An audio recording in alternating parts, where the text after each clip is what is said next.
meron din akong tinatawag na wiggles.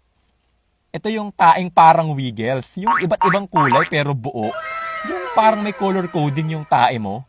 Malalaman mo kung ano yung kinain mo eh. Ito gulay to. Ito chocolate to. Teka, ito gatas to. At ang last para sa chapter 2. Ito yung tae na may history. Tubig. Lupa. Apoy. Hangin. Noong unang panahon, payapa kang namumuhay. Ngunit nagbago ang lahat ng kumulo ang lupa.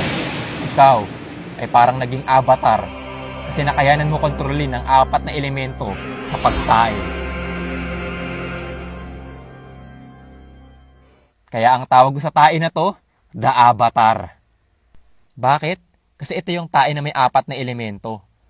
Una, hangin. Yung pag naramdaman mo, mauutot ka muna. Tapos, ang kasunod, parang yung kasabihan ko sa part 1, pagtapos ng hangin may baha.